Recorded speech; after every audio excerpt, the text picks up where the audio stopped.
गुरुर्ब्रह्मा गुरुर्विष्णुः गुरुर्देवो महेश्वरः गुरुर्साक्षात् परं ब्रह्म तस्मै श्री गुरवे नमः। अगजानन पद्मार्कं गजाननमहर्निशम् अनेकदं तं भक्तानाम् एकदन्तमुपास्महे। नमस्ते शारदे देवी काश्मीरपुरवासिनी त्वामहं प्रार्थये नित्यं विद्यां बुद्धिं च देहि मे।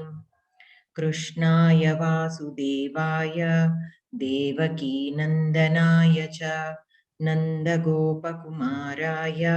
गोविन्दाय नमो नमः। प्रपन्नपारिजाताय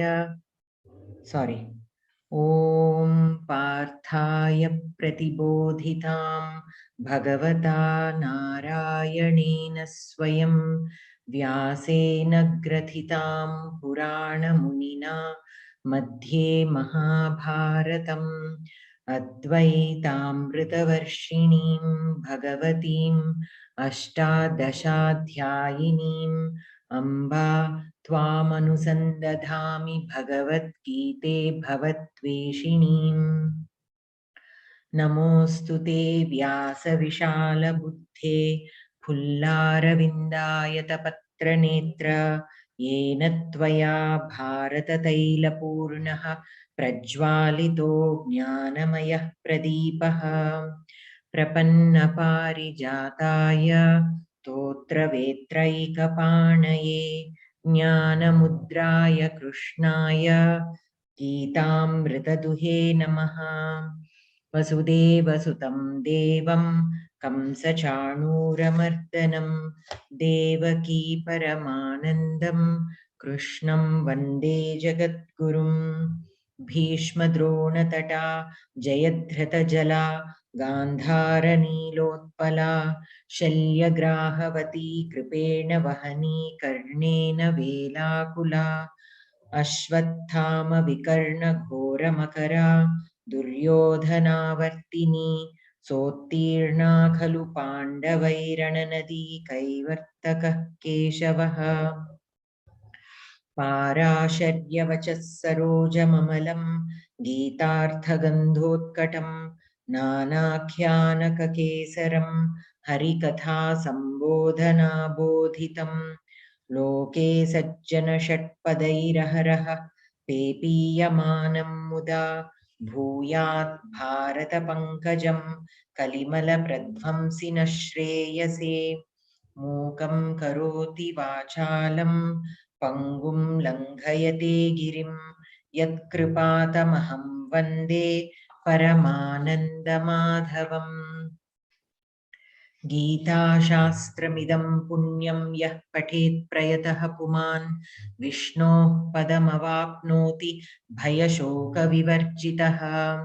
गीताध्ययनशीलस्य प्राणायामपरस्य च नैव सन्ति हि पापानि पूर्वजन्मकृतानि च। मलनिर्मोचनं पुंसां जलस्नानं दिने दिने सकृद्गीताम्भसि स्नानं संसारमलनाशनं। गीता सुगीता कर्तव्या किमन्यैः शास्त्रविस्तरैः या स्वयं पद्मनाभस्य मुखपद्माद्विनिसृता। भारतामृतसर्वस्वं विष्णोर्वक्त्राद्विनिसृतं गीता गङ्गोदकं पीत्वा पुनर्जन्म न विद्यते। सर्वोपनिषदो गावो दोग्धा गोपालनन्दनः पार्थो वत्सः सुधीर्भोक्ता दुग्धं गीतामृतं महत्। एकं शास्त्रं देवकीपुत्रमेको देवो देवकीपुत्र एव। एको मन्त्रस्तस्य नामानि यानि कर्माप्येकं तस्य देवस्य सेवा। शान्ताकारं भुजगशयनं पद्मनाभं सुरेशं विश्वाधारं गगनसदृशं मेघवर्णं शुभाङ्गं Lakshmikantam Kamalaнаянам Yogibhirdhyanagамyam Vande Vishnum Bhavabhayaharam Sarvalokaikanaatham Yam Brahma Varunendra Rudramarutah Stunvanti Divyaihi Stavaihi Vedaihi Sangapadakramopanishadair Gayanti Yam Samagaha Dhyanavastita Tadgatena Manasa Pashyanti Yam Yoginaha Yasyantam na viduhu Surasuragana Devaya Tasmai Namaha. So this is our shloka for today. So basically here in this shloka what it says is Yam Brahma Varunendra Rudra Marutaha Stunvanti Divyaihi Stuvaihi. So Stavaihi. So Stavaihi, Stava means the stotras or the hymns, and Stunvanti means to sing in praise. So Divyaihi Stavaihi. The praises are being sung with the divine stotras. By who? Brahma, Varuna, Indra, Rudra, and the Maruts. So Yam, him to whom all these praises are being sung. So Yam means him. Okay, him to whom these praises are sung by all these Vedaihi. And so these praises are sung not only with Stavaihi, the stotras, with the Vedas also, and Sangapadakrama. So Saanga means Vedangas. So Vedas as well as with Vedangas. And then Padakramas are also there. And Upanishads. Padakramopanishadaihi. Okay. So with all these, he who is being praised or he who is being worshipped with all these, Gayanti Yam Samagaha. Samagaha are those who chant the Samaveda. So again, he is also him who is also praised by the Samagaha. Dhyanavastita tadgatena manasa. So dhyanavastita. He who is in that dhyanavastita means who is in dhyanam, means who are in dhyanam, usually the yogis. So the yogis who are immersed in dhyana, and whom are they meditating in this dhyana? Him only again. Okay, so in that dhyana they are being consumed by his presence, by them also again. Okay, manasa pashyanti yam yoginaha. So now these people, the yogis who are in this dhyanavastita, pashyanti yam yoginaha. So they are seeing this divine form, and this he is also being seen by the yogis. Yasyantam na viduhu surasuragana devaya tasmai namaha. So to that Lord who is also worshipped by all the gods and the demigods and everyone, Yasyantam na, and he who has no ending, to him I offer my salutations. Surasuragana devaya namaha, tasmai namaha. So to that supreme personality I offer my salutations. So to him I offer my salutations. And who is that him? He who is being praised, to whom Brahma, Varuna, Indra, Rudra, the Maruts are all offering their worship through the stotras. Not only the divine stotras, through the Vedas, through the Vedangas, with the Padakramas, Upanishads, and the Samagaha are also offering their worship or salutations through their singing. And even the yogis who are immersed in the Dhyanavastita are also offering their salutations to him. The yogis, they are all able to see him with their manas because they are in that Dhyanavastita. So one who is immersed in that Dhyanavastita can see that supreme personality with their manaha. To that supreme personality who has no ending, who is Ananta, to that to him who even the gods and the demigods worship, to that um, to him I offer my salutations. So that is the meaning of this shloka. Okay. So coming to our exercise. So, so in the last class we have done the Bhutakala, right? We have been working on the Bhutakala. We have seen two forms of Bhutakala. One is the Lakara form, and the other one is the participle form, past participle, Kvavata form. And we have seen a few differences between the two. The Lakara, the Lan Lakara. Now there are 10 Lakaras.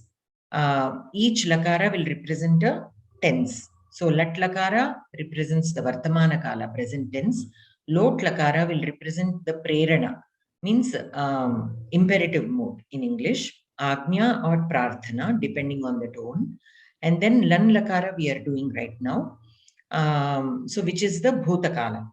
Again, in Bhutakala, we have several kinds of Bhutakalas, but here we will be learning only the Lan Lakara. The other Bhutakalas we'll learn later on.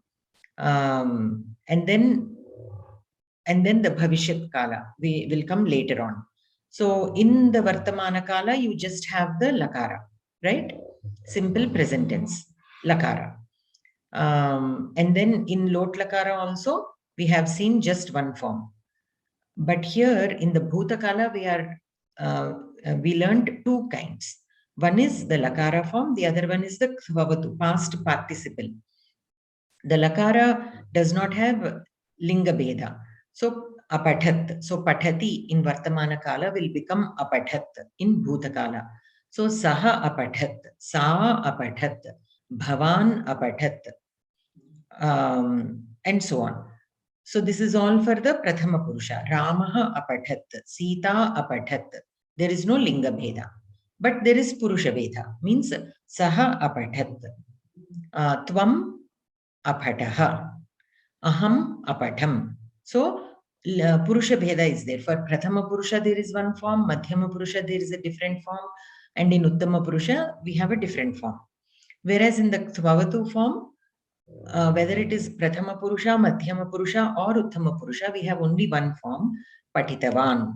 Okay, Saha Patitavan, Tvam Patitavan, Aham Patitavan.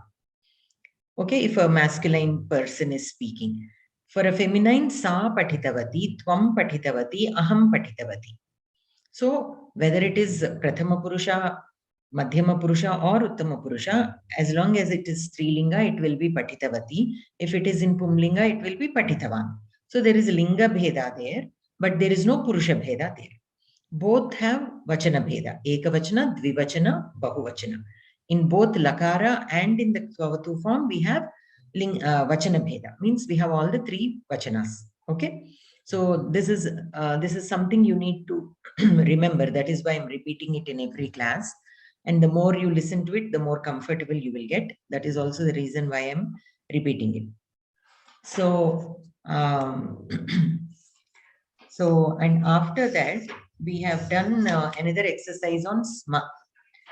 Okay, SMA will represent past continuous tense, means that which was happening in the past.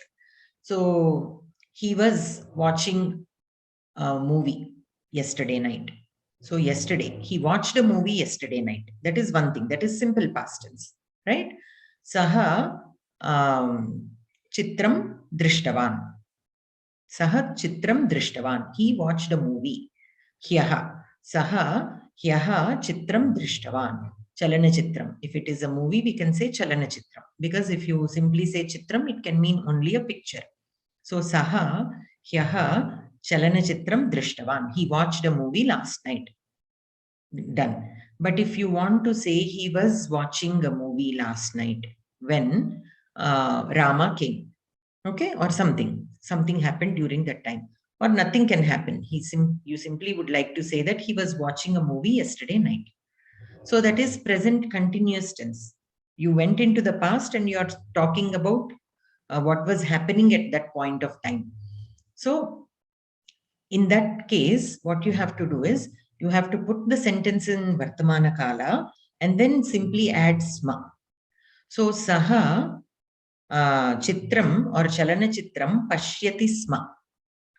Then you should not tell hyaha in particular. Saha hyaha we need not mention. Saha chalana chitram pashyati sma. He was watching a movie. Okay, hyaha you can say. Actually, yesterday he was watching a movie. Saha hyaha chitram chalana chitram pashyati sma. Okay, he was watching a movie yesterday. So that also you remember. With the application of sma, we have to put the sentence in Vartamana Kala, the Kriya Padam. When I say put the sentence in Vartamana Kala, the Kriya Padam should be in Lat Lakara and simply followed by sma. So that will put the sentence in past continuous tense. Okay. So that is one thing. And then we saw this story, Krodha Pisachaha. We are done with it. We also discussed a brief introduction about the Upasargaha. Right? So in the Upasarga, basically Upasargas are prefixes. Upasargas are prefixes attached to the Kriya Dhatus. And by the addition of this prefix, sometimes there can be change in the meaning.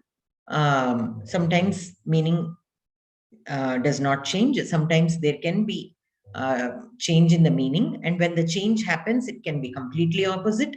It can only emphasize more on the meaning that the dhatu is already representing.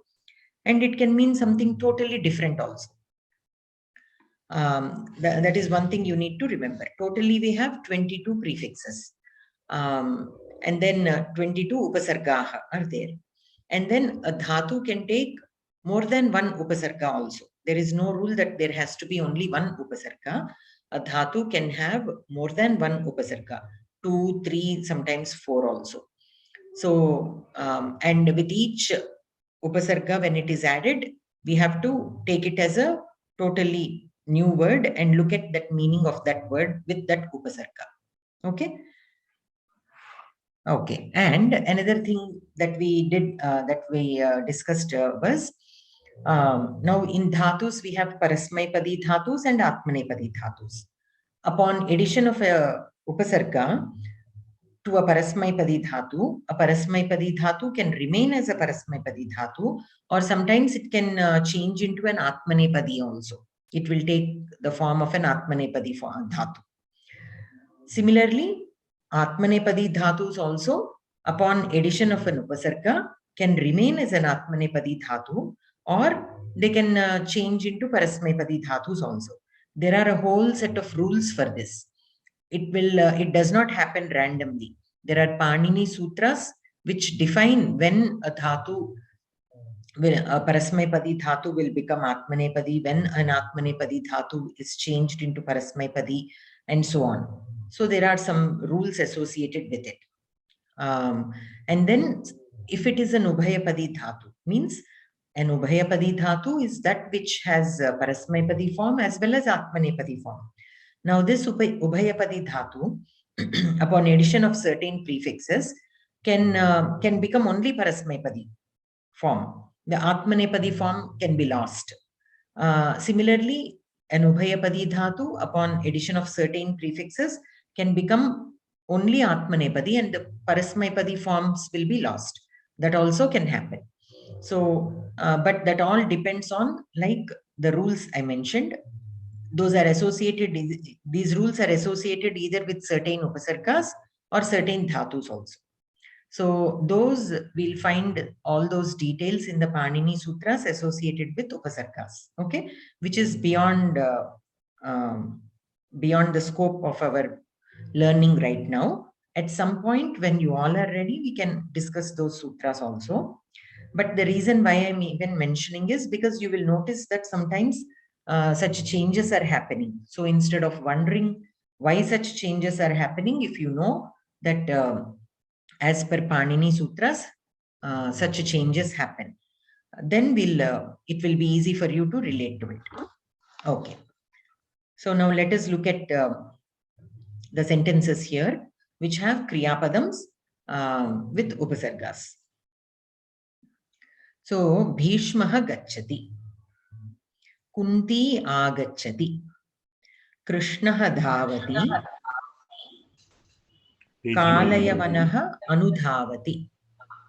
Page number, madam. Page number 90. Geetha Sopanam, book 1, page number 90, lesson 24.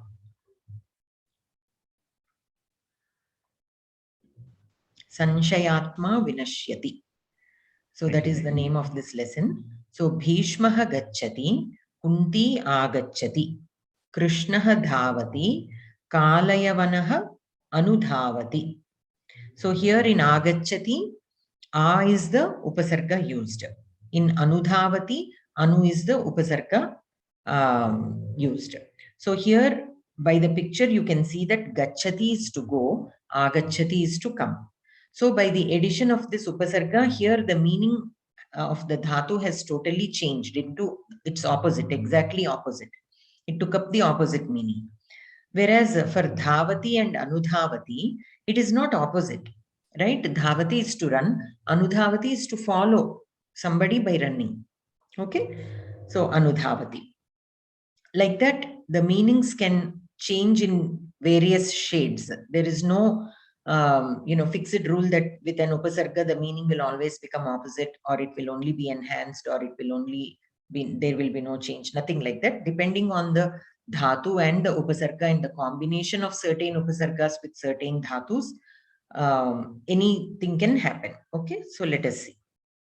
Bhishmaha Gangam Drishtva Agacchati. Okay, Bhishmaha Gangam Drishtva Agacchati. After meeting or seeing Ganga, he came.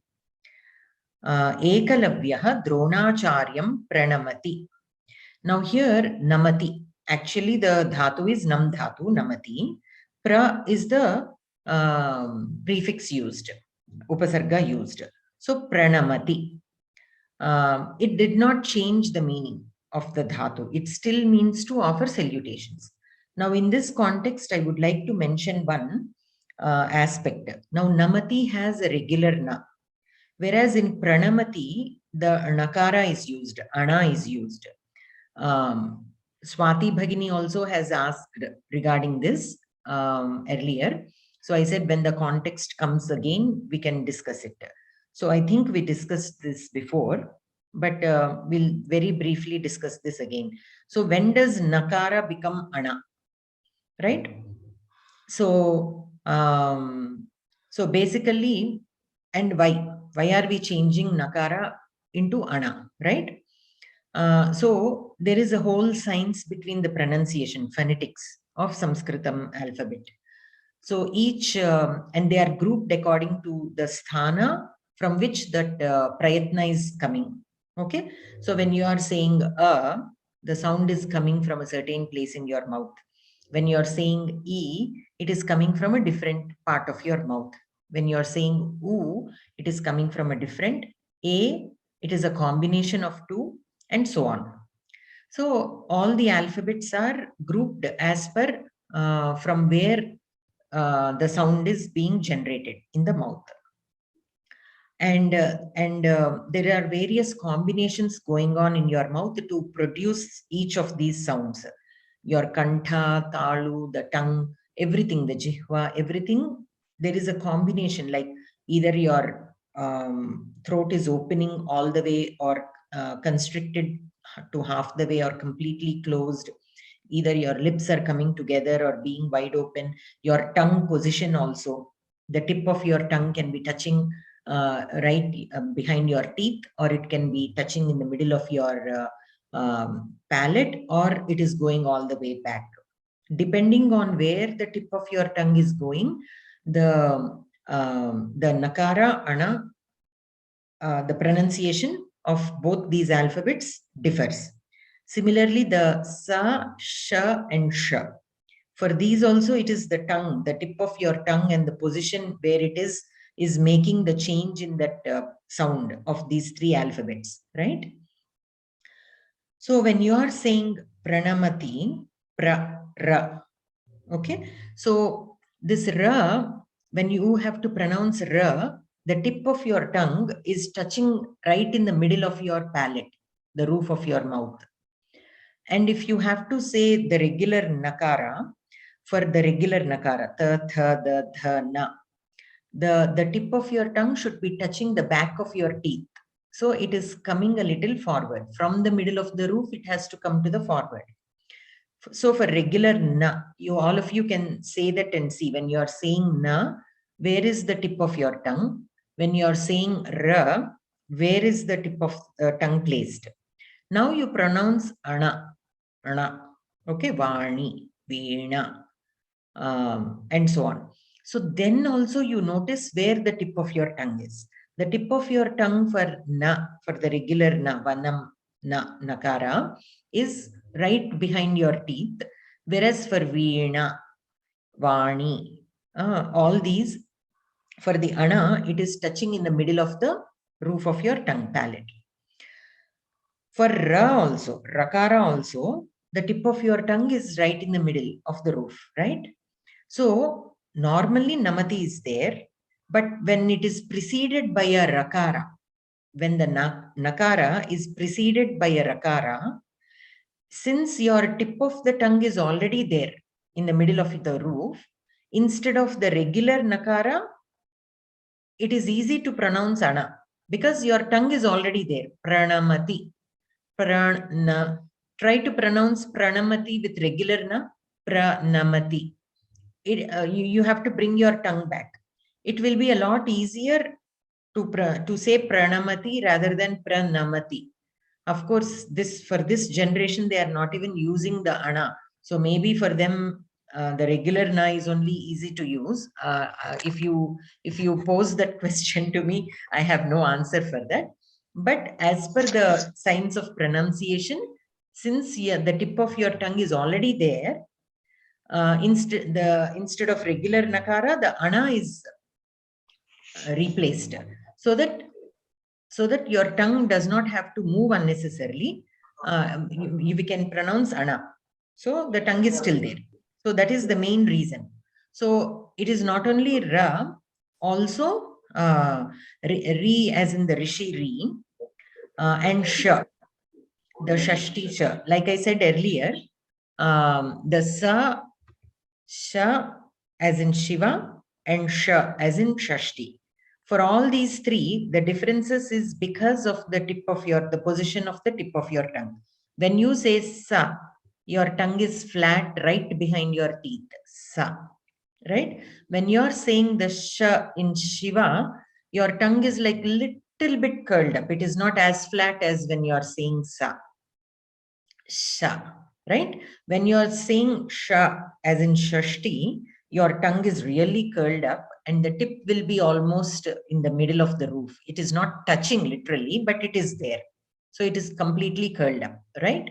So for the rakara, for the rishira, the rishiri, and for shakara, for all these three alphabets, the tip of your tongue is right there in the middle of the roof of your mouth. So when nakara is preceded with any of these three alphabets, then it changes into ana so that the pronunciation becomes easy. That is the only reason. Okay. Now, there are some special cases where it doesn't happen. When now nakara is preceded by any of these three letters, but sometimes there will be other words other letters in between. Okay. Like Ramena. Take Ramena. Okay, Ra is there. Ramena. In the middle, we have Ma. Right? So, like that, there will be words where we have this Rakara or Rikara or Sha followed by Nakara, but in between, we can have other letters. So, again, these other letters also have positioning of the tongue, right? Some of them will not affect, some of them will not interrupt the positioning of the tongue. Then this transformation takes place. Now, whereas in the other letters, there will be other letters which will already change the positioning of the tongue. In such cases, since the position of the tongue has already been changed, there is no point again asking to pronounce ana. Then again you have to take it back. So in such cases, we will simply say na only. Even though we have rakara, rikara, and shakara, but between those alphabets and the nakara, we have other alphabets which will make you change the position. To pronounce those alphabets, you have to change the position from the middle of your mouth. It has to come to the front already. So then there is no point changing the regular nakara to ana. So you can pronounce regular nakara. Okay, there is a whole lesson on it. We'll come to it when we'll come to it. But since Bhagini asked, and others also might have a similar question, even though we discussed earlier, you might have forgotten. So I thought I'll just briefly mention this. Okay, so it is for the sake Thank you. Thank you, Bhagini. Thank you. Yes, yes. So that is about pranamati. Okay, so Krishnasya bhaktaha na pranashyanti. So Krishnasya bhaktaha, Krishna's devotees, na pranashyanti. Nashyati means to be destroyed. Pranashyati, again, here also the meaning does not change with the addition of the upasarga pra.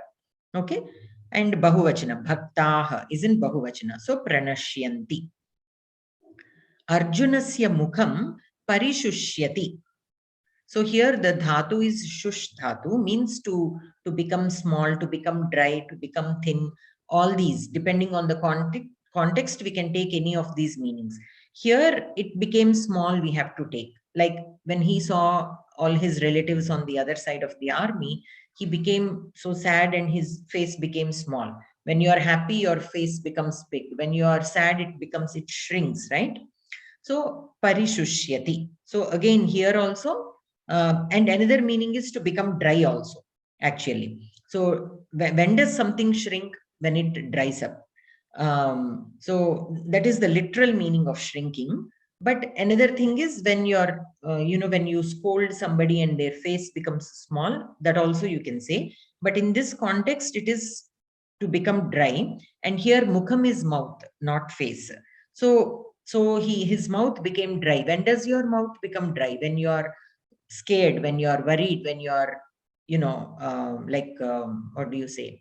Anxious, right? So that is the context there. So Arjunasya mukham parishusyati. Here again, pari will only emphasize the meaning of shushyati, but it does not change it. Kamat krodaha abhijayate. So here jayate is the actual kriya padam, abhijayate. Okay, again, there isn't that much difference of a meaning. Jayate also means to be born. Abhijayate also means again. So from kama, krodha will be born. Atma prasadam adhigacchati. Now here, gacchati, with gacchati, there are so many prefixes and the meanings also change very interestingly.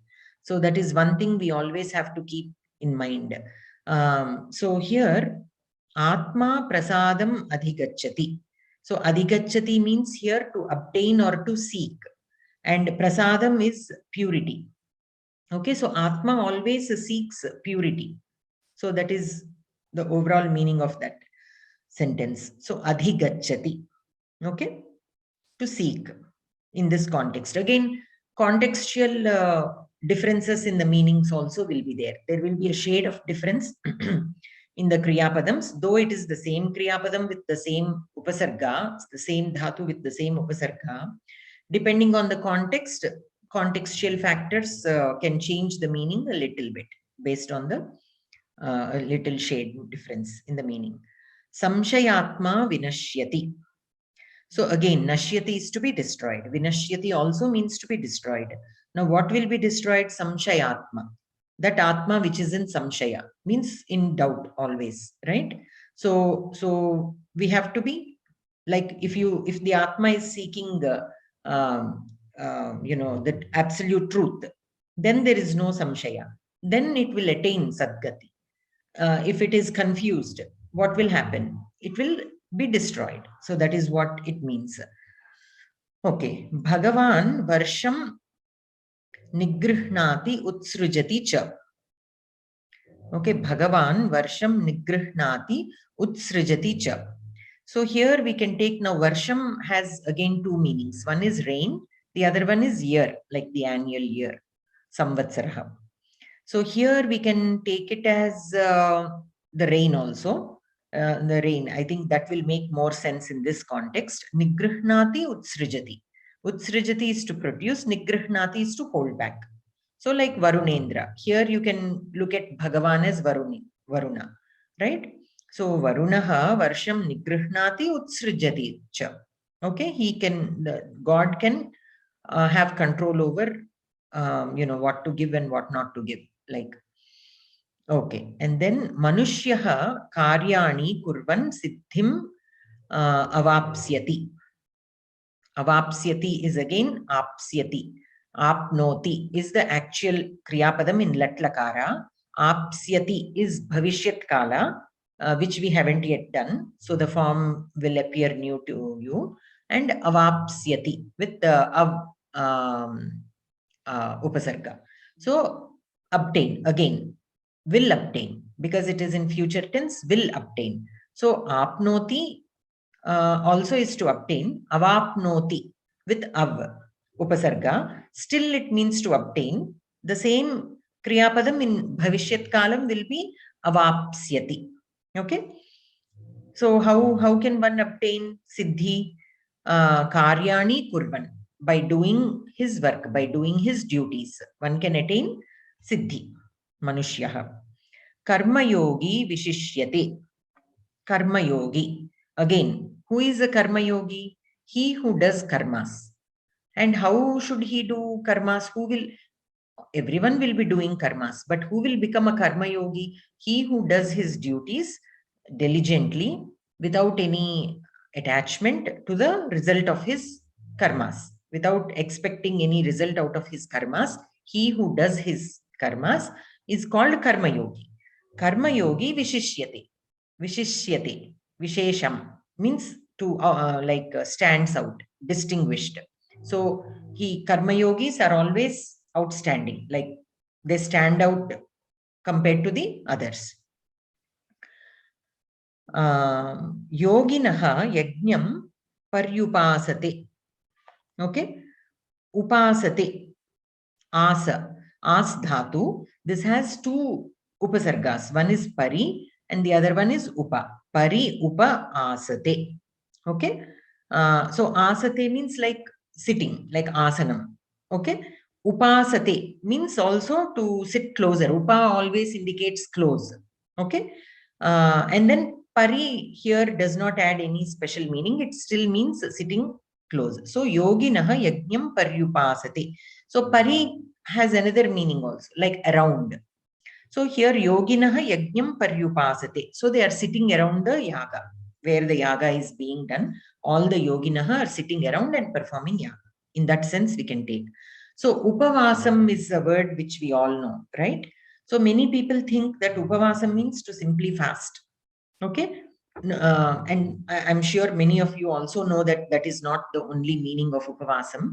Vasam again means to stay or to be. Okay. So upa always indicates close proximity. So upavasam actually means to be close to the God, to the Bhagavan. That is what is meant by upavasam. It does not mean simply restraining ourselves from food the whole day, and especially when you are hungry and suppressing it by force. That is not what is intended by this upavasa diksha. Upavasa diksha is where you are so immersed in the God that you even forget your hunger. When you are so immersed, you won't even feel the hunger, basically. So you will spend the whole day in his bhajans, in his devotion, in his thoughts, that food is not the primary thing for you, or anything else, not only food. Other things are not important anymore. So upavasam means only that.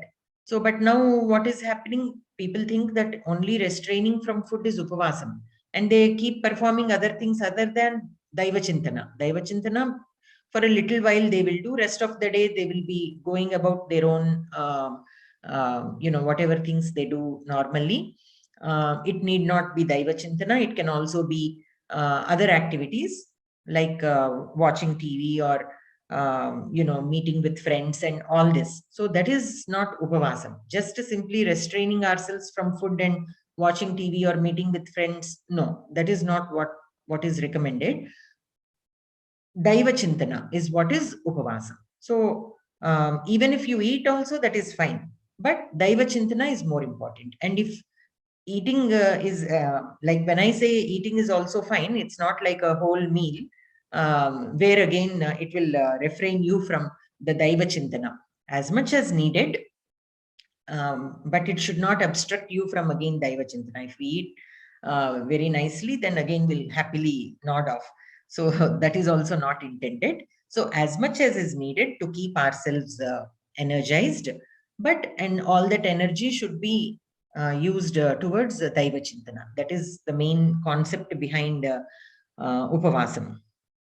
So that also like Vasa, Vasati. We know that Kriyapadam, right? So Vas Dhatu means to live or to stay or to be there. And then Upa is to be close. So that is Upavasam. So here we have Avapsyati and Paryupasate. That is where we stopped. So Yoginaha Yajnam Paryupasate. So they are sitting around the yaga. Swabhavahatu pravartate. So here vartate means to be there. Okay. Pravartate means also to be there, but which is continuing. Pravartate means karyakramaha pravartate. Means it is still happening. Like that, in that sense. Vartate means to be there. Pravartate means like it's a little bit of extension. It is there, it is still continuing in that sense. Jagat viparivartate. Viparitam always means opposite in Samskritam. In Telugu, we use it in the sense of extreme. Viparitam means extreme. Viparitanga, we say, right? But in Samskritam, actually, it means like in the opposite sense. Say, for example, if I ask what is the meaning of sthulaha, and somebody says sthulaha means thin, then I will say, no, you said the viparita artha. Means you said the opposite answer. So sthulaha means actually fat. It is not thin. So sthulaha and krishaha are viparita artha. They are opposite in meaning, like that. So viparitaha means opposite. So viparivartate. So here again we have to viparitam is again one word, but here the upasargas that are used is vi and pari. Vi plus pari plus vartate. Again, vartate means to be there. Parivartate means to change, actually. Parivartate is to change. Vi is added. The addition of vi really does not change the meaning of parivartate. Viparivartate still means to change. Okay. Viparitam is a different word. I just mentioned that in this context. Viparitam is a word in itself. It's not upasargas. But here we have vi and pari. These are two upasargas with vartate. Okay. Which means change. Parivartate. Parivartanam. We know that word. Means to change in that sense. So Jagat Viparivartate. The Jagat has changed or is changing. Karyani Atmavantam na nibadnanti. Badnanti means to bind, to tie up, like that, to bind. Nibadnanti also means the same. Karyani Atmavantam na nibadnanti. Okay. So here the karyas do not tie the Atma. That is what it is saying, right? So we all know when does the Atma be bound by the karyas and when does it not? When the person is so much attached to the phala of the karya that he's doing, then it binds him. Then such karyas will bind him.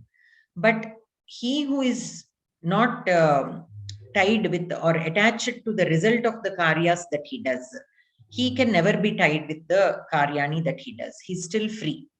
He still can attain moksha. Even doing his karyas, he can still attain moksha. We all think that many times we think that we have to leave everything go somewhere and meditate to attain moksha. No.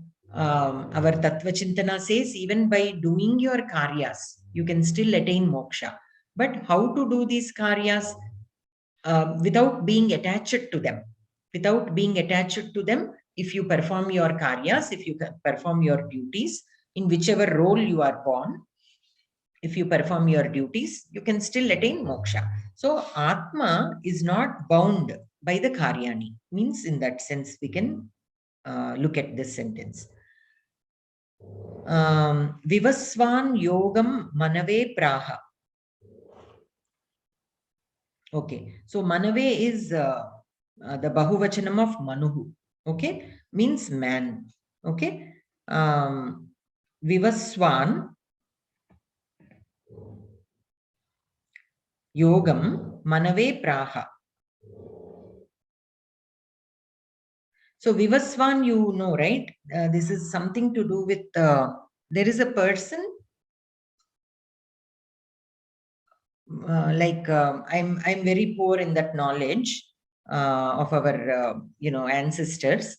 Anybody knows this Vivaswan? Vaivasvata. సూర్య అని చెప్పినట్టున్నారండి. సూర్య అని చెప్పారు. సూర్య అని చెప్పారు. అవును, అంటే that which emits out light, that is one meaning of it. But does it have any connection with mana వైవస్వత మనుహు అంటాం కదా, దానికి ఏమన్నా సంబంధం ఉందా అని అడుగుతున్నాను. Anyways, so Vivasvan one meaning is that which emits out light, shining.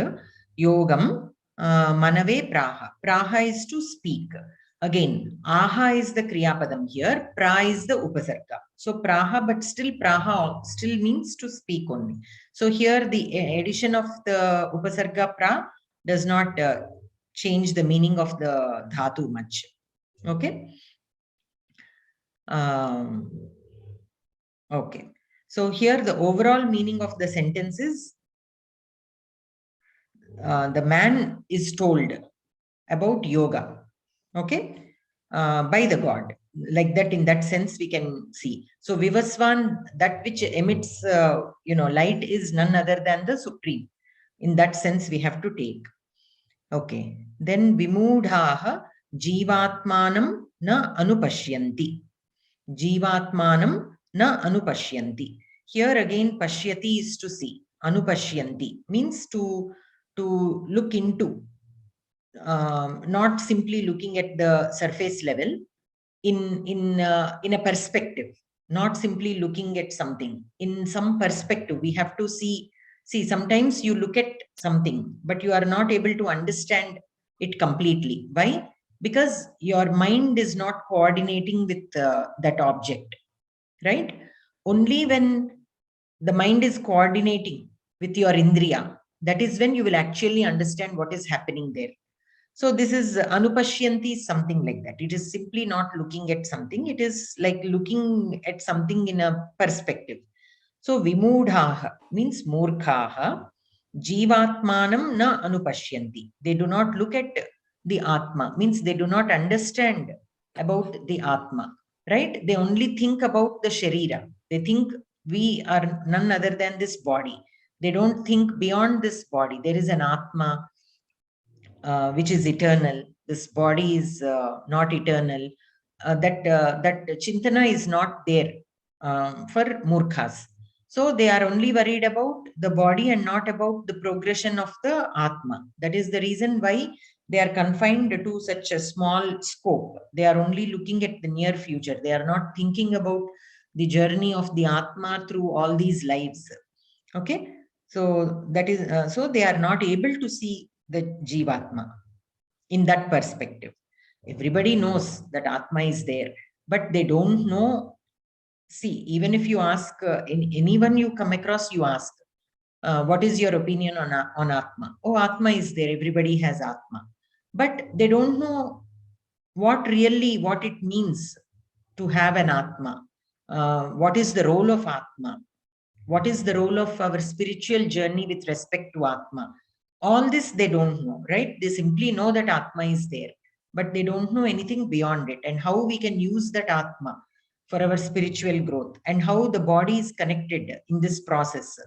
So when so all this they are not aware, means that is why he's saying they are not aware, means they don't have that knowledge of the Jivatma.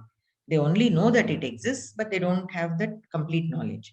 Panditaha Sankhya Yogau Prithak na Pravadanti. Panditaha Sankhya Yogau Prithak na Pravadanti.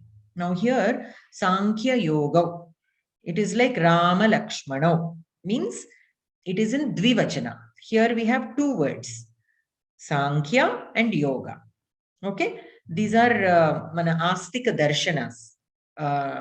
Two of the 6 Astika Darshanas. We have totally 6 Darshanas. 6 Astika Darshanas. Darshana is something, is a grantha which gives you the Tattva Chintana. Okay, the philosophy, our philosophy. There are 6 such schools of thought of philosophy. So why 6 schools of thought? Because people are different. Not everybody is the same. The way you think can be a little different from how I think. But the ultimate goal of either you or me is to attain moksha. Say, for example, but you are taking a different path to attain moksha. I am taking a different path to attain moksha, which is fine. The ultimate goal is to attain moksha. So that happens all the time. You know, you need to reach a particular place. There is, you cannot say there is only one single route. You have to take only this route. If you take that route, you know, that is wrong. There is nothing like that. Whatever is convenient, you can take. Whatever you feel more comfortable, secure, which agrees with your nature, you can take, because ultimately everybody is reaching the same place. But at least the journey will be pleasant. If you take a path that agrees with your nature, then you can enjoy all that journey, right? So it is okay to take whichever path you choose. So even in our philosophy, in bhAratIya Tattva Shastra, we have 6 darshanas. Here again, darshana means philosophy, means Tattva Chintana, that which is shown. Basically, that is why it is called darshana. It shows you that which cannot be seen. That is what darshana means. So what cannot be seen? The Paramatma cannot be seen, right? But it will show you the path to that Paramatma. So that is why it is called darshana. It is showing you the path to that which cannot be seen by our indriyas. So we have 6 Astika Darshanas. Astika Darshana means that which agrees with the Veda Pramanyam. Nastika Darshana means that which does not agree upon the Veda Pramanyam. Veda Pramanyam means agreeing that Vedas are the ultimate truth. So Nastika Darshanas are told by Nastikas. And who are Nastikas? Who do not agree to Veda Pramanyam. It is not whether God is there or God is not there. We used to think like that. Astika is one who believes in God. Nastika is the who does not believe in God. No, that is not it. Astikas are those who believe in the existence of Vedas and what the Vedas say. Nastikas are those who do not believe in the existence of Vedas. So the Bauddhas, Jainas, Charvakas, all those come under Nastikas. They also have their own gods. It is not that they don't believe in God, but they don't agree with our Vedas. They say, your Vedas are not true. Our Buddha is true. Our Jaina is true. So that is their philosophy. Their philosophy says that Vedas do not exist, and they have their own philosophy. Those people are called Nastikas. And the darshanas written by them are called Nastika darshanas, because they also are showing path to moksha, but their path is different and it does not follow our Vedas. That is why we labeled them as Nastika darshanas. And ours are Astika darshanas, which follow the Veda Pramanyam. What is told in our Vedas, we follow. And according to that, we take up the path to the moksha. So among the 6 Astika darshanas, Sankhya and Yoga are 2. Nyaya darshana, Vaisheshika darshana, Sankhya, Yoga, Purva Mimamsa and Uttara Mimamsa. These are the 6 Astika Darshanas. Okay. So Sankhya and Yoga. Now, usually Sankhya and Yoga are supposed to be very close. What they teach is very close. There are only few minor differences. That is why this sentence is saying Panditaha, the scholars, Sankhya Yoga Prithak na pravadanti. Prithak means separate. They don't look at Sankhya and Yoga as 2 separate things. They consider them the same. That is what this sentence is. Prithak na pravadanti. They don't say that they both are different. They consider them the same. Very minor differences are there. Similarly, Nyaya and Vaisheshika are also considered like that. They are also very close with a few differences. Similarly, Purva Mimamsa and Uttara Mimamsa are also close. Again, of course, if you think there is a big difference, but they are considered as, together. They are always considered together. Purva Mimamsa talks about Karma Yoga and Uttara Mimamsa talks about Bhakti Yoga.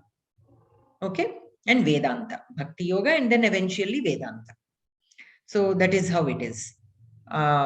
So here Sankhya Yoga means the Sankhya Darshana and the Yoga Darshana. Since we are mentioning 2 together, it is in Dvivachanam, Sankhya Yoga. Vibhuhu kasyachit papam na adatte. Vibhuhu means Vibhuhu has again several meanings. One is limitless, and the other one is he who is knowledgeable. Kasyachit papam na adatte. So he never does anything that accrues sin. Okay. So that is one meaning here. Again, adatte. So da dhatu. Adatte, by adatte does not accrue. We can look at it as he does not accrue sin. Okay. Okay. So here on page number 91, any questions in these sentences? Any of you? Yes, madam. Adati artham kim vadati? So accruing means collecting. It is like collecting. Okay. It does not collect, accrue. Collect is not the correct word, only for you to get that idea. I say accruing means accruing sin. Means by doing things, if you do certain things, you automatically sin will come to you. Now that person may not go looking for sin, but automatically it will be, he will accrue that sin because of the deeds that he's doing. But Vibhuhu is a person who is knowledgeable, right? He's not a murkha. So he will never do something that will give him sin, that will accrue sin in that sense.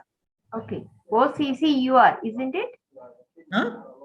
OCCUR, isn't it? ACCRUE. Okay. Okay. Dhanyawad. Any other questions? Okay.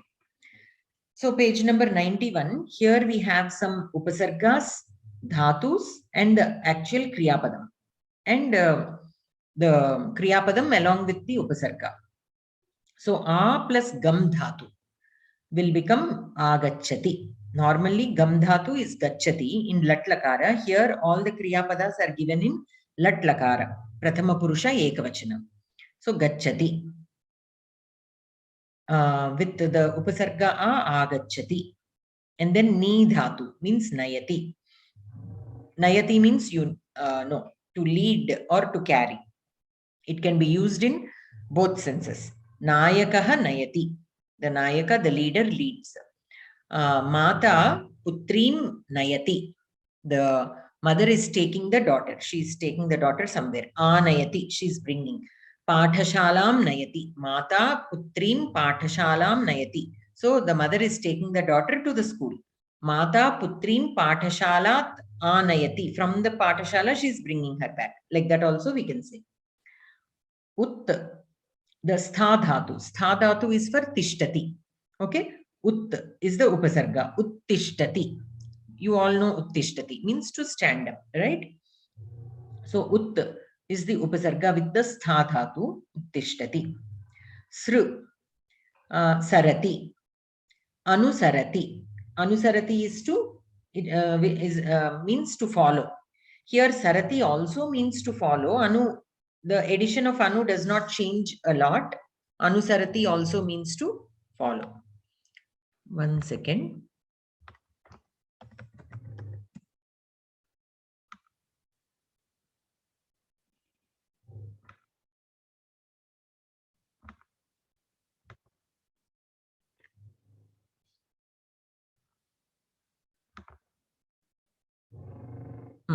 So just the word, the dhatu sarati can mean like to go, to move, to go, okay, to flow, like that. Anusarati is to follow, in particularly follow.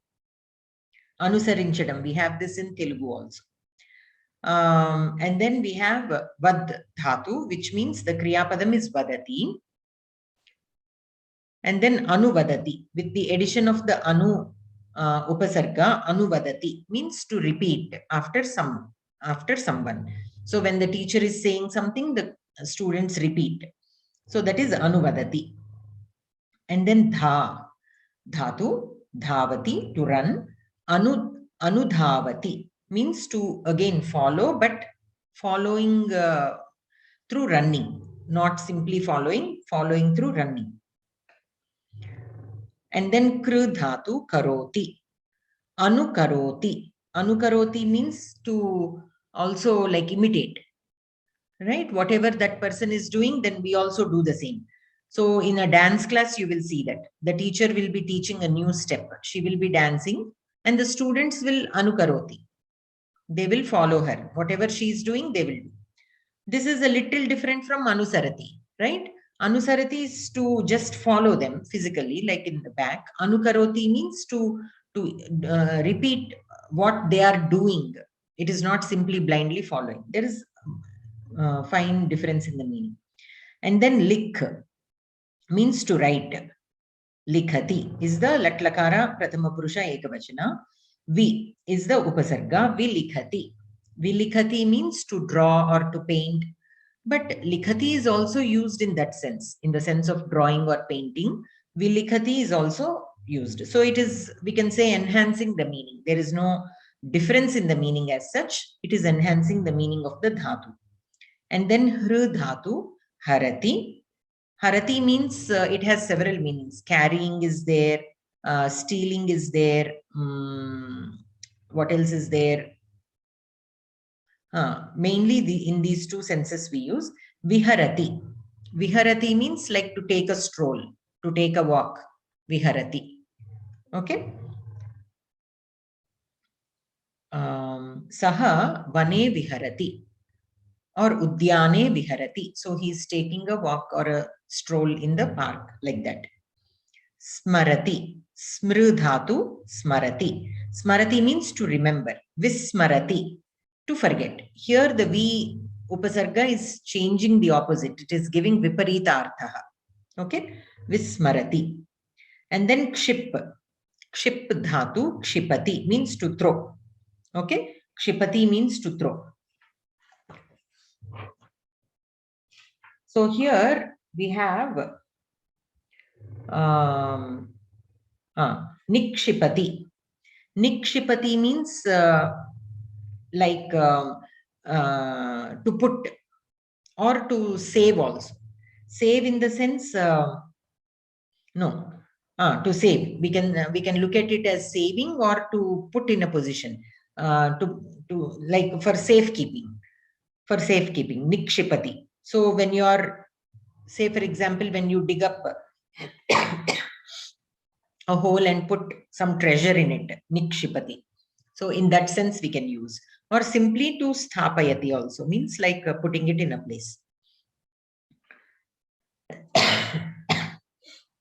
And then again we have hru dhatu, harati, but this time with the upasarga praharati.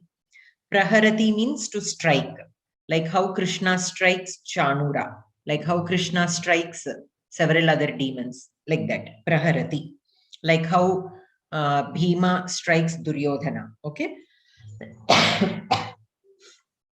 And then kshal dhatu, kshalayati means to wash.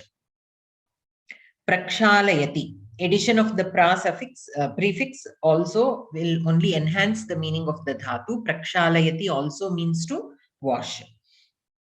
And then pal is the dhatu, palayati.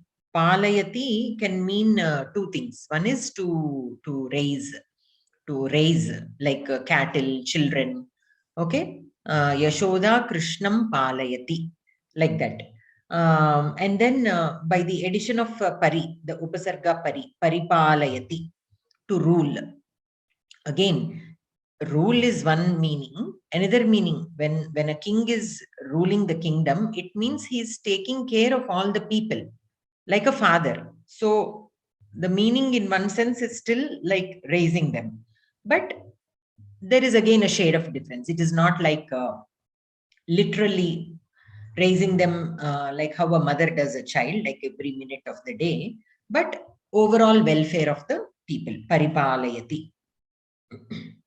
And then prach dhatu, pruchati is the kriyapadam. Pariprichati. Pariprichati means asking again and again. So prichati means to ask. Pariprichati.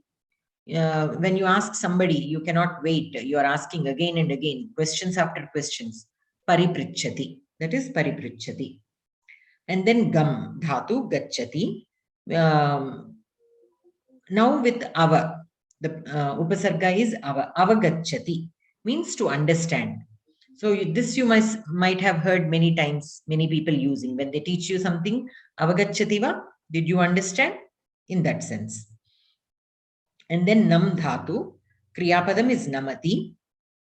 The upasarga with the upasarga ava, avanamati. Again, this is only emphasizing the meaning. Means with your head bowed down. So namati means to salute. It need not necessarily mean the person has literally bent. Avanamati means to bend, to bow. Vas dhatu, vasati, means to live or to stay. Adhivasati, again means the same thing. It will only enhance the meaning. Parvati Kailasam Adhivasati. Okay, she lives in Kailasa.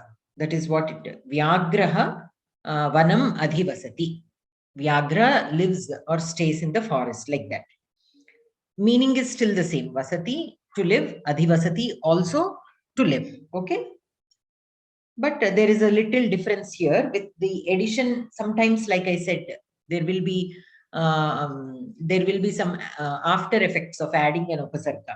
So here, by adding this adhi to the kriyapadam vasati, normally we say vyagraha vane vasati. Vane. We use locative case. We use saptami vibhakti because we are indicating the location, right? We have done saptami vibhakti, right? In the previous classes, we have done adhikaranam, deshadikaranam, kaladikaranam, vishayadikaranam. Deshadikaranam comes here. Vyagraha vane tishtati. Vyagraha vane vasati. The tiger lives in the forest. Adhivasati. If I use this prefix adhi and if I say adhivasati, then automatically the vana shabda, which is in saptami vibhakti, because of the adhikaranam it is indicating, will take dvitiya vibhakti. It will not be in saptami vibhakti anymore because of this adhi prefix. Okay. So that is why we have to say vyagraha vanam adhivasati. Parvati Kailasam adhivasati. Otherwise, if adhi is not there, Parvati Kailase vasati. Saptami vibhakti we use.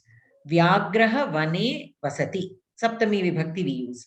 But if the vasati is used along with the upasarga adhi, the word which indicates the adhikaranam, because of adhikaranam, it should get saptami vibhakti.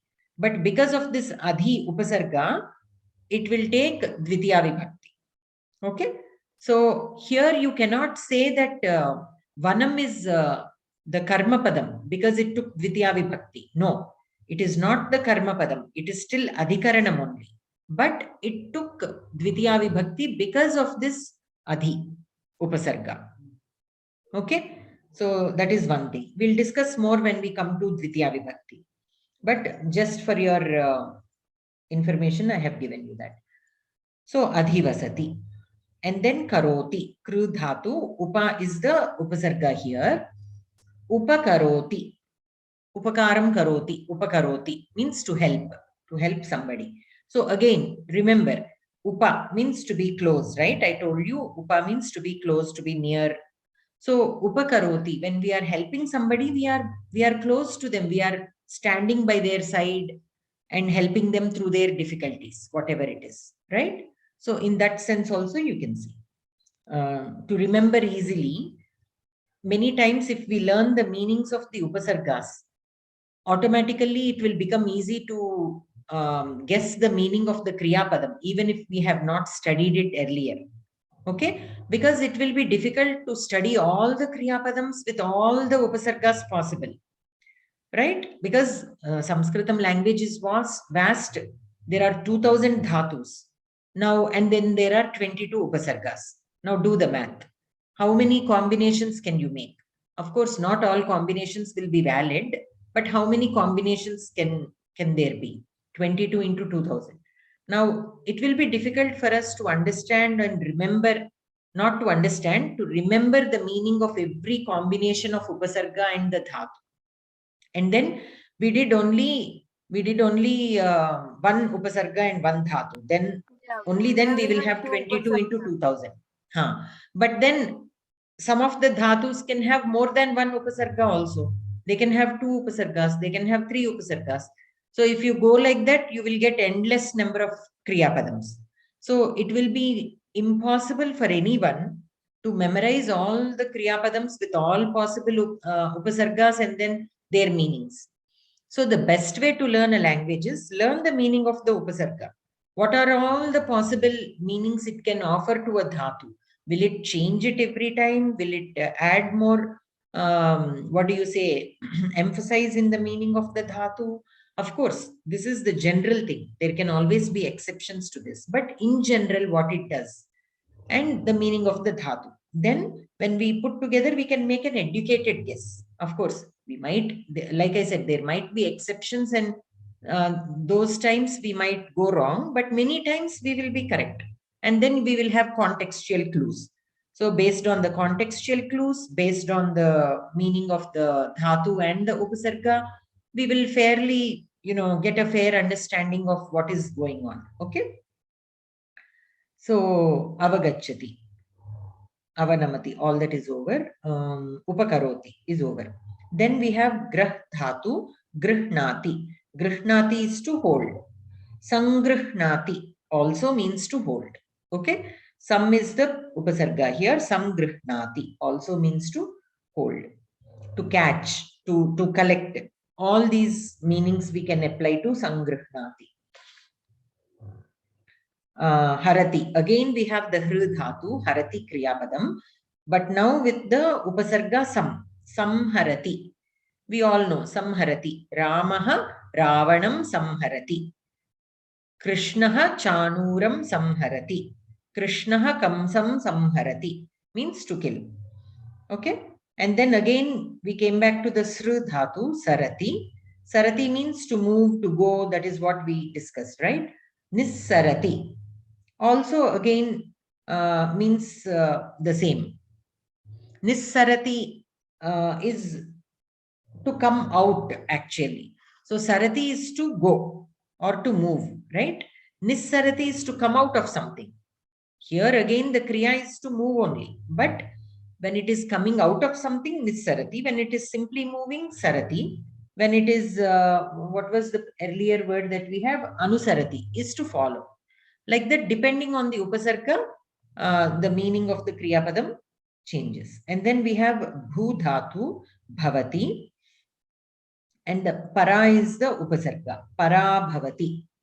So Para Bhavati is to be insulted. Bhavati is to happen, right? Suryodayaha Bhavati. Chandrodayaha Bhavati. Vrishtihi Bhavati. So Bhavati is to happen. It is happening like that.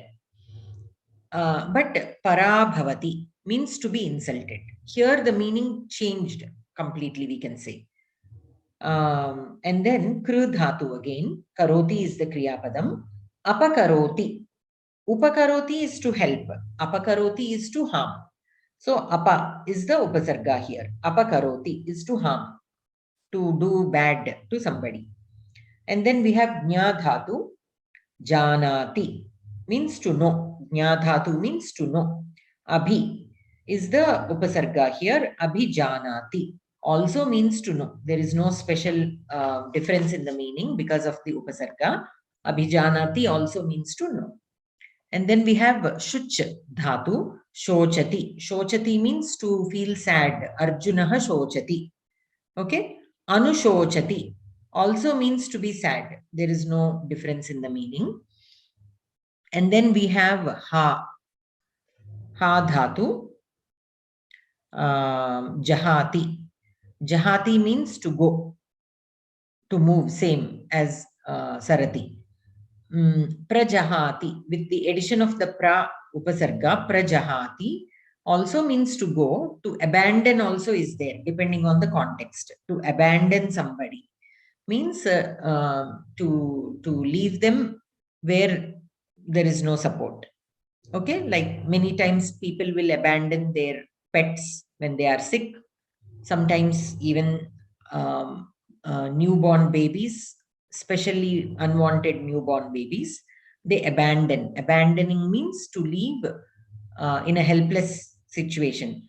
Sometimes even old parents are also abandoned by their children. So without taking care, if they are left to the mercy of the world, that is called abandoning.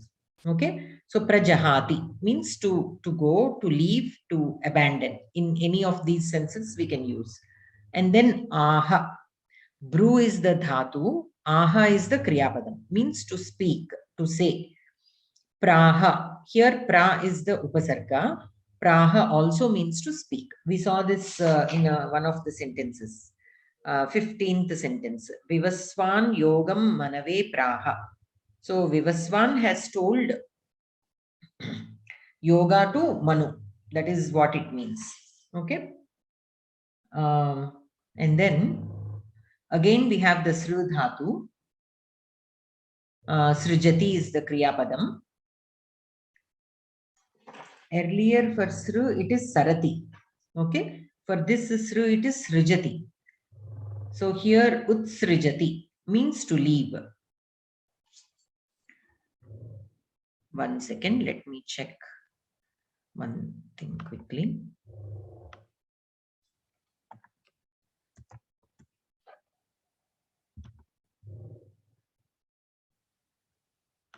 So this is actually, it has to be Srij Dhatu. I don't know why they gave it as only Sru. Because Sru Dhatu is for Sarati. Srij, this here there is a typo. The Dhatu is given as just Sru. It has to be Srij. Okay, write it down as Srij Dhatu. Then the Kriya Padam will become Srijati. Srijati means to emit, to, you know, to give out like a discharge. When somebody has a wound, okay, blood will be oozing out of the wound, or pus will be oozing out of the wound, or water will be oozing out of the earth. That oozing out means not a strong flow, slowly coming out, some fluid. Okay, that is Srijati. So here Srij is the Dhatu. Okay, just make that correction in your books. Only Sru is given here, Srij Dhatu. And then with Ut, the Upasarga Ut still means the same. Utsrijati, to leave. Okay. And then we have Lok, is the Dhatu. Lokate means to see. Avalokate also means to see. We can, there might be a shade of difference based on the context, like Pashyati and Anupashyati. Like Pashyati is to simply see, whereas Anupashyati, was it Anupashyati? That Kriya Padam, which we had earlier.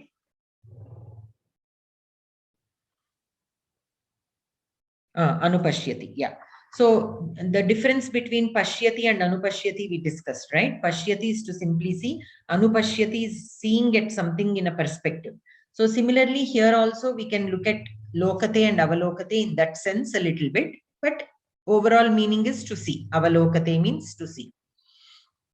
Alokate is also there. It is not given here, but alokate is there. That also means to see only. There the upasarga is a, and the kriyapadam is lokate. And then yuj dhatu, yunkte. Yunkte means to join. Okay, to bring together, to join. So ni is the upasarga, niyunkte. Niyunkte means to also means the same actually. Niyunkte, to appoint, to bring together. Okay, to unite in that sense. Yunkte, niyunkte, both mean the same. And then in dhatu,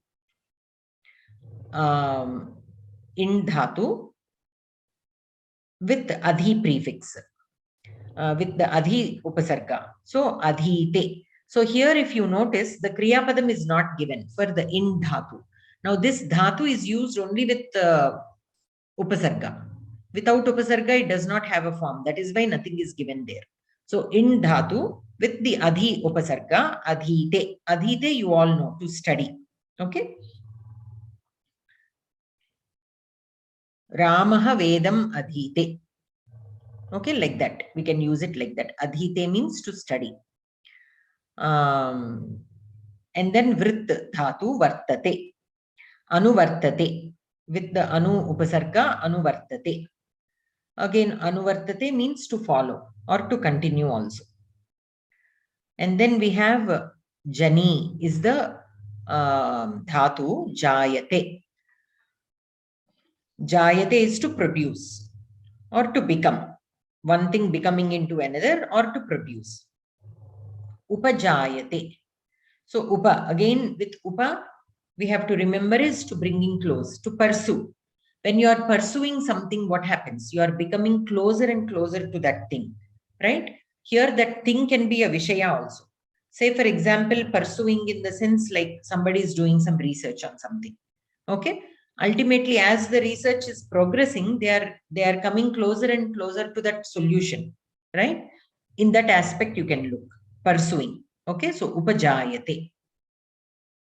And then iksha dhatu, ikshate is the prathama purusha latlakara rupam. This is an atmanepadi dhatu. With the V upasarga, vikshate also means to see. It does not change the meaning, it only enhances. And then bhash dhatu, bhashate, prabhashate. Again, there is no change in meaning. Bhashate means to speak. Prabhashate also means to speak. Sajja is the dhatu, sajjate. Anushajjate. So, sajjate means to get ready, to be ready. Okay. Anushajjate means to go or to follow. Okay. Like when you are ready for the class, say for example, aham sajjasmi, you can say. Okay. Aham sajjami, I am ready. Anushajjate is to go or to follow. Okay. Any questions so far? Okay, so let us continue. Now here a small note is given. Let us see. Bru dhatu is ubhayapadi. Braviti brute iti rupadvayam. Tasya vartamana kale aha ityapi rupantaram asti. So that is why here he gave aha, right? Earlier we studied the prathama purusha rupam as braviti or brute. Here aha is given. So he is simply saying that this form also, aha is also there for bru dhatu. Braviti is there, brute is there. Braviti in parasmaipadi form, brute in atmanepadi form. Aha is also there. Vartamana kale. In dhatu. Adhi upasargena sahitaha eva prayujyate. So the in dhatu is used only along with the adhi upasarga. This is something that we discussed. Okay. Upasargam kriyapadam cha yojayitva likhata. So join the upasarga and the kriyapadam and then write it. So V plus likhati, vilikhati. Pra plus pathati, prapathati. Anu plus gacchati, anugacchati. Sam plus harati. Samharati. Pra plus namati.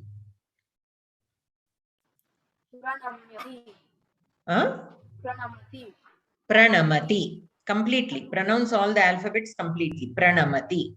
Sam plus tushyati. Santushyati. Santushyati. Now here the makara should be changed into nakara. Santushyati. So there is a rule here. So here the makara, which is coming after the sa. After the sa there is a makara, right? If you, this makara can also be written as a dot on top of sa, right? Then it is called anuswara. Now this anuswara, if it is followed by a vowel, then the makara will take. It will change into makara. Okay. If it is followed by a consonant, it will stay as a dot on top of that alphabet. That is one rule. Another rule is, if it is followed by any of the vargakshara. Vargakshara means ka varga, cha varga, ta varga, ta varga, pa varga. We have 5 vargas. Kachata tapa, right? If the anuswara is followed by any of the vargakshara other than the last anunasika shabdas, okay, means ka, kha, ga, gha. Similarly, cha, cha, ja, jha, ta, tha, da, dha, ta, tha, da, dha, pa, pha, ba, bha.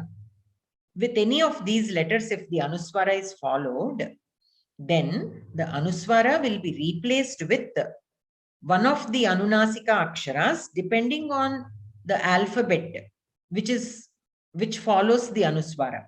Say for example, if an anuswara is followed by ka varga akshara, so anuswara is followed by either ka or kha, ga or gha, then ka, kha, gha, gha, nya is there, no? Nya. That will replace the anuswara. So say for example, the word kankanam. Kam plus kanam, right? Kam plus kanam. So here that kam, anuswara is there. On top of ka, we have an anuswara. That anuswara is followed by ka. It is a ka varga letter. So in ka varga, what is the anunasika shabda? That will replace this anuswara. Okay. So when we write kankanam, we should not write ka anuswara dot and then kanam. We have to write ka and then this panchamakshara, ka, kha, ga, gha, nya. That we have to write. And then kanam. Similarly for Ganga. For Ganga, ga, you should not put a dot and write ga. No, that is incorrect. That anuswara should be replaced with again the panchamakshara in the ka varga. What is the panchamakshara in ka varga? Ka, kha, ga, gha, nya. That last akshara. That we have to put in place of anuswara. Okay. So now take another champaka. Champaka. Here cha has an anuswara. Cham. Pa, ka. Now pa, the anuswara is followed with pa. So what is the panchamakshara of the pa varga? Ma.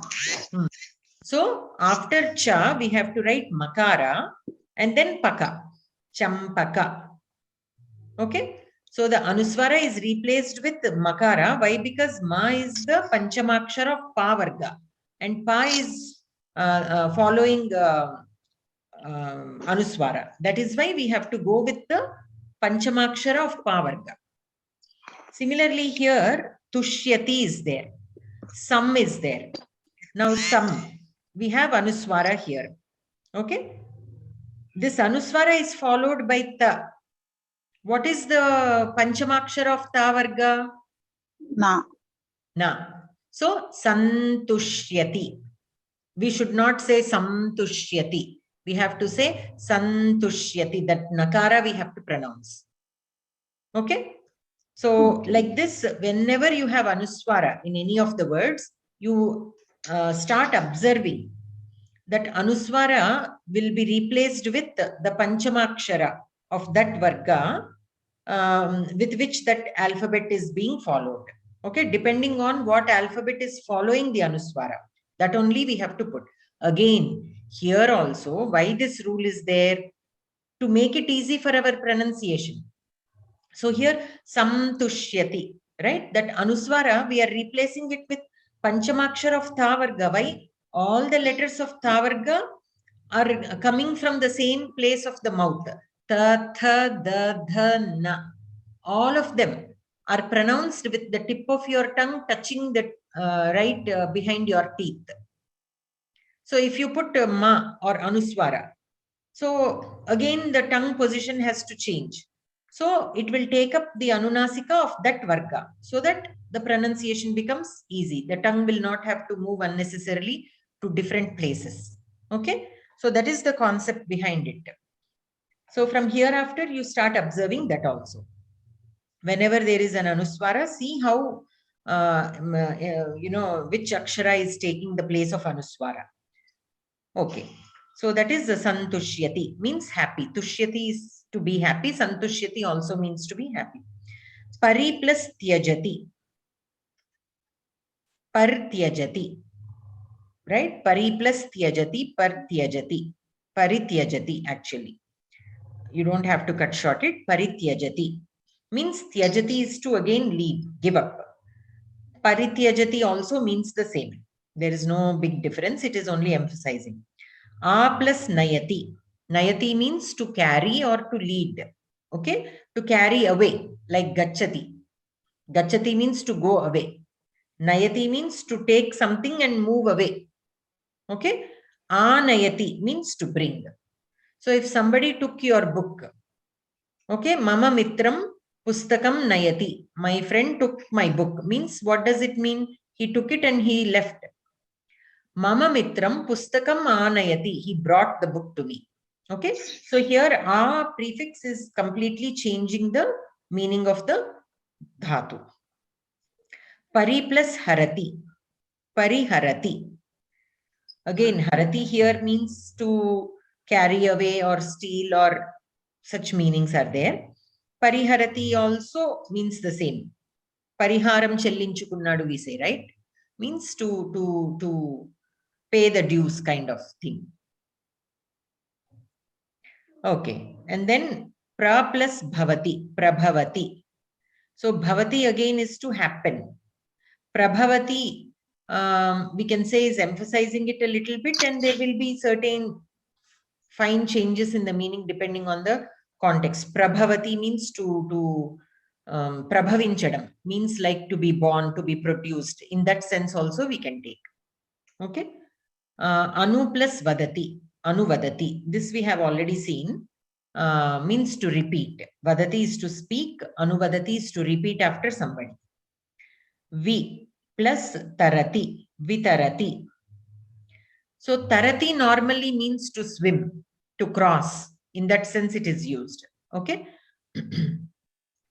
Vitarati means to distribute. So here the meaning is totally different, right? Tarati is to cross or to swim a river. Saha nadim tarati. He swimmed or crossed the river. Nadyam tarati, he is swimming in the river. Nadim tarati, he crossed the river. So depending on which vibhakti you put the nadi, again the meaning of the tarati has changed a little bit, right? Nadim tarati. Nadyam tarati. In the river he is swimming. Nadim tarati means crossed the river. In that sense it will come. Vitarati is to distribute. Okay. Raja bhikshukanam. What did he distribute? Dhanam. Dhanam vitarati. Vastrani vitarati. Okay. He distributed clothes. He distributed money, whatever. Ava plus gachati. Avagachati means to understand. Avagacchati va? Patham avagacchati va sarve? No answer. Okay. వచ్చిందండి ఇందాక చెప్పారు ఇందాక అదే చెప్పారు. Kshipati. Kshipati is to throw. Okay, Vikshipati. Sorry, Nikshipati. Nikshipati is like we discussed, to keep it in a safe place, we can say, or to sthapayati. Whenever I see this word Nikshipati, one thing I remember, we have గింజలు విత్తనాలు పాతటం కూడా వస్తుందండి. విత్తనాలు పాతడం అంటే if you are just throwing the seeds, అది నిక్షిపతి కిందకి రాదు. నిక్షిపతి అంటే పెట్టడం లాగా వస్తుంది. వాడచ్చేమో. One thing I remember is this Kumara Sambhavam. If in the Samskritha Bharathi books, I think in the Shiksha or Kovida level, Kumara Sambhavam is given. In that Agnihi, Shivasya, the name antaru? Correct. That Tejasmi. Tejas. Gangayam Nikshipati. In Kumara Sambhava, upon the order by, I think Indra or somebody, Agni will go to Shiva. Okay? Because the child born out of Shiva and Parvati, only he will be capable of killing the Tarakasura. So, okay. So, Agni will be appointed that task.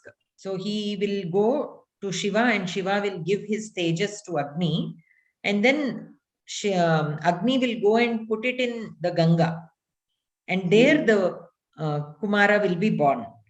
So, Nikshipati, there in that Kavya Katha, that word is used. So, I remember that. So, he will keep it there, like put it in a safe place kind of thing. And then Upakaroti. Upakaroti means to help. Utpatati. Utpatati means to fall. Patati is to fall. Utpatati. Paikelli padatam. Like that. Like a wave. Right? Yeah. Okay. Nis and Sarati. Nissarati. So Nissarati we have seen earlier, to come out of something. Sarati means to go. Nissarati is to come out of something. There is a small opening in a hill and from there the water is coming out slowly. So Bilat Jalam Utsarati. From the hole the water is coming out like that. Adhi plus Vasati. Adhi Vasati. We have discussed this in detail earlier. To stay. Adhivasati is to stay or live. Anusarati is to follow. Again, Sarati is to go. Anusarati is to follow. Ava plus Namati. Avanamati. Namati is to salute. Avanamati to bow down. In particular, it means to bow down. Yes. And then Avanamati. Sam plus Grihnati. Now here you tell me, how do you pronounce SaMskRuti? Because here the Anuswara is followed by Ga. Ga is in the Ka Varga. So what is the Panchamakshara in Ka Varga? That alphabet you have to put in place of Makara when you are writing it together. SaMskRuti. Okay? So that pronunciation also accordingly you have to change. Why? The main reason is to make that easy, the pronunciation easy. SaMskRuti. And then V plus Nashyati. Nashyati is to destroy. Vinashyati also means to destroy. Pra plus Apnoti. Apnoti means to obtain, like Prapnoti. Prapnoti we all know. Praptinchadam we talk. But we rarely use it separately, simply like Apnoti. So, that is why it will appear as a new Kriyapadam, but Prapnoti means to obtain. The addition of the Upasarga pra will not change the meaning. Sam plus Tarati. Santarati. Again, here also the Anuswara will be replaced with Nakara. Santarati it will become. Okay? Means again, Tarati is to swim. Santarati means to cross. So saha nadim santarati also we can say. Pra plus yati. Yati means to go. Yati means to go. Prayati. Prayati also means to go, like prayanam. That is where this came. From yati only yanam came. Prayanam. Pra is the upasarga. Okay. Sam plus jayate. Jayate is to produce. Sanjayate. Here, which letter will replace the makara or anuswara? Na vastund kadandi. Ena? Sanjayate. Nakara. Sanjayate. Nakara vastund. Which nakara? The tatha daddhana? How? Here, the anuswara is followed with jakara. Ana gadu. Cha cha ja ja nya. Naku. I also cannot pronounce correctly the first two nas, the anunasika swaras. But cha cha ja ja. That akshara you have to put in place of the anuswara here. Okay, sanjayate, not nakara, not the tatha daddhana. Okay. Because the anuswara is followed with the jakara. Jakara is in the cha varga. The varga panchamakshara is nya, inya, or whatever. I am always very. Kagaganya chacha chacha ini vastund kadandi. Ini antamu, but that is not how we pronounce it. Ini antamu manam Telugulo, but it is pronounced a little differently. So sanjayate. Okay, that letter we have to put. And then pra plus arabhate. Arabhate is to start something. Okay, prarabhate also means to start something. Prarambham karoti, prarabhate. Okay. A plus datte. Dattam means to give. Adatte means to accrue, like earlier we have seen, right? Okay. Spelling kuda chepparu. ACCRUE. Accruing ante pogeskoodam laga. So he who does sins or he who does wrong things will accrue sins. Atla. In that meaning it will come. Upa plus ramate. Ramate is to be beautiful. Okay. Uparamate. Actually, uparamate, though ramate means beautiful, uparamate is completely opposite in meaning, or not opposite. It is totally different. To die, maranam prapnoti is uparamate. Okay, mriyate also means mriyate. How we can understand this? This is only my analysis. So ramate is to be beautiful, right? What is more beautiful than Paramatma? Nothing else. So uparamate, upa means to be close. We discussed that the prefix upa means to be close. So to be close to something that is so beautiful as Paramatma. Only Maranam, right? Maranam is the only thing that takes you to Paramatma. This is only my analysis to make it easy to understand how that meaning is there.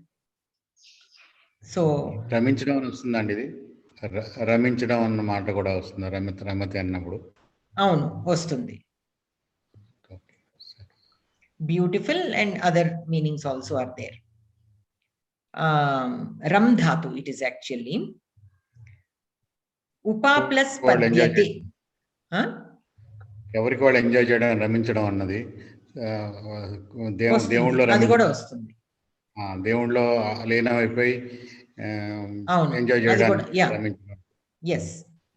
So uparamate ade antunnanu. We can compare it with the maranam with that.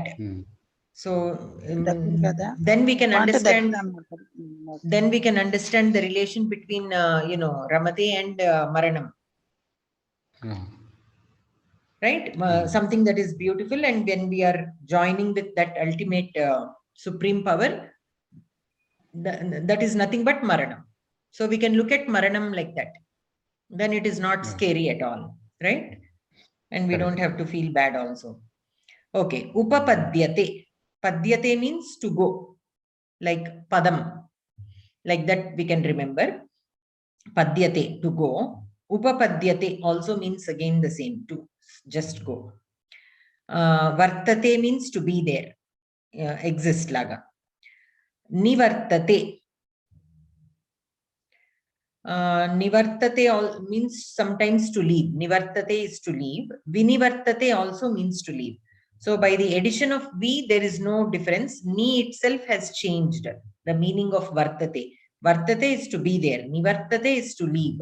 Vinivartate also means to leave. And then ayate means to go. Andukane antam kada Ramayanam. Rama plus ayanam, Ramayanam. Prayanam, like to go. Parayanam. Parayanam means to escape. Palayate. Here, Ra is replaced with La based on some Sandhi rule. Okay. So that is why Parayanam becomes Parayate becomes Palayate. Again, not in every place. There are again some rules related to it. In some places, the Rakara will be replaced with Lakara and Palayate is used. Means to Paripaudam, to escape. Okay. Okay. So any questions so far to any of you? You can simply write small sentences using these words. So vilikhati. Mama putraha chitram vilikhati. He drew a picture. Okay. What kind of picture also you can mention? Vrikshasya chitram vilikhati. Ramasya chitram vilikhati. Like that. You can add, first write a very basic sentence. Then keep adding little information. So then we'll know how to construct bigger sentences. Okay. So saha vilikhati. Always the smallest sentence is the kartrupadam and the kriyapadam. So we have the kriyapadam vilikhati. It is in prathama purusha ekavachana. So what is the pronoun that can go with it? Saha or eshaha or ramaha, Sita, anything, mitram, anything. So Ramaha vilikhati. So okay, Rama is drawing. What is he drawing? Some picture, we'll say. So chitram. Ramaha chitram vilikhati. Now, picture of what? Vrikshasya chitram vilikhati. Sitayaha chitram vilikhati. Rama is drawing a picture of Sita. Like that. Like that you can add. When did he draw? When he was in the forest. So Ramaha vane Sitayaha chitram vilikhati. Okay. So with what did he draw? Let us say with his hand. Okay. So Ramaha, did we do Tritiya Vibhakti? I don't think so. So don't worry about it right now. But whatever Vibhaktis you have learned so far, you can try to put them in the sentences. You have learned Saptami Vibhakti. So Adhikaranam you can add. In which place he drew and all that. Patre. Patram means paper. It can also means leaf, but let us take in this context as a paper. So on the paper he drew. Pustake, in the book he drew. Halake, on the board he drew. Like that. You can use different words and put it in Saptami Vibhakti because you have learned Saptami Vibhakti already. Shashti Vibhakti you have learned. So whose picture? Sitayaha chitram, Vrikshasya chitram. Try to pick words in different antas so that the Shashti Vibhakti of those also will get practiced. Like that, with one Kriyapadam, you can do so much of practice with all the Vibhaktis that you have learned so far. Okay, Anugacchati means to follow. Who follows who? Lakshmanaha Ramam Anugacchati. Sita Ramam Anugacchati. Now try to put them both together. Lakshmanaha Sita cha Ramam Anugacchataha. Now two are there, no? There are two people following Rama. So Dvivachanam you can use. Now where did they follow him? Vanam. So Lakshmanaha Sita cha Ramam Vanam Anugacchati. Two, they followed him to the forest. Like that, you can expand the sentence. First start off slowly and then you can expand adding one word at a time so that mistakes do not happen. So when did they follow? Here, here to which place they followed will not be in Saptami Vibhakti, because that is the destination. It is not happening in that location, right? They are following to that place. So Vanam will not be in Saptami Vibhakti. It will be in Dvitiya Vibhakti only, because that is the destination where they are going. So if you want to include Adhikarana, how else can you include Sayankale? Lakshmanaha Sita cha Ramam Sayankale Vanam Anugacchataha. Like that, you can be a little creative. And any other words that you can add, you can add. Tarvata Samharati. Here for Samharati, if you notice, Ha we have. So the Anuswara is being followed by Ha. Now Ha is not a Varga Akshara. It does not belong to any of the Vargas I mentioned. Ka, Cha, Ta, Ta, Pa. Ka Varga? No. Cha Varga? No. Ta Varga? No.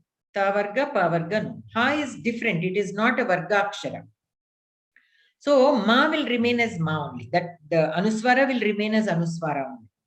It will not take any of the Anunasika Shabdas, the Varga Panchamaksharas. It will not take. So Sangharati. But here again, an Anuswara which is followed with her will again have that special pronunciation.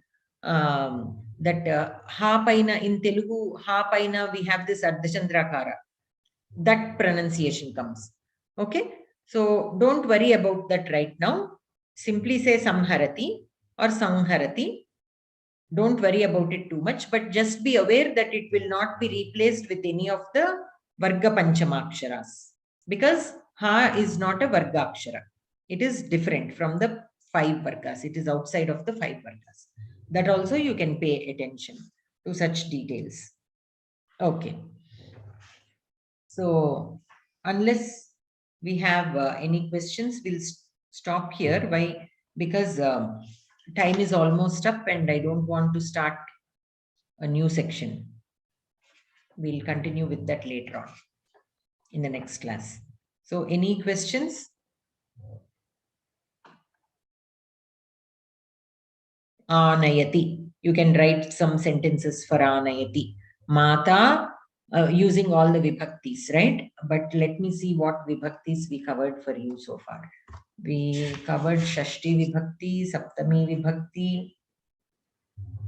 Only those two, or did we cover anything else? Shashti and Saptami only. But Dvitiya Vibhakti, I have told you many times in the context, because that is something we cannot avoid. We will be coming across it. So, and right after the Upasarga lesson, we have Dvitiya Vibhakti lesson only. So, using these, you can write. So, Anayati. Mata Phalam Anayati. Okay. Phalani Anayati. Phalam Anayati. Pita Kandukam Anayati. He brought a ball. Mother brought fruits. Guruhu Pustakam Anayati. Shishyaha Mishtakam Anayati. Like this, you can simply keep adding words. What are all the things that somebody can bring? Parityajati. What are the things that you give up? That also you can write.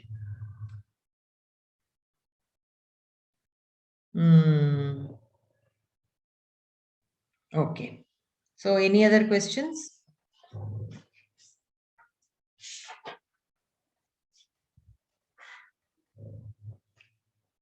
If not, we will. Okay. If not, we shall stop here. So today, Sita Bhagini, would you like to say the Shanti Mantra?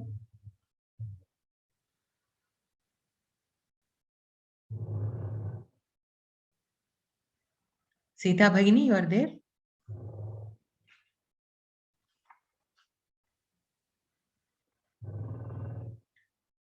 Okay. Anyone else?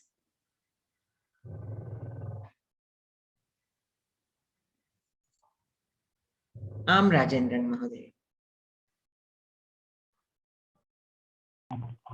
सर्वे भवन्तु सुखिनः सर्वे सन्तु निरामयाः सर्वे भद्राणि पश्यन्तु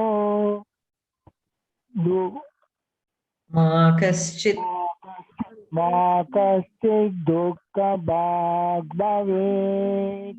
ओम शांति शांति शांतिः। धन्यवादः जी। धन्यवादः महोदय। सर्वेभ्यः धन्यवादाः। धन्यवादः भगिनी। शुभरात्रि।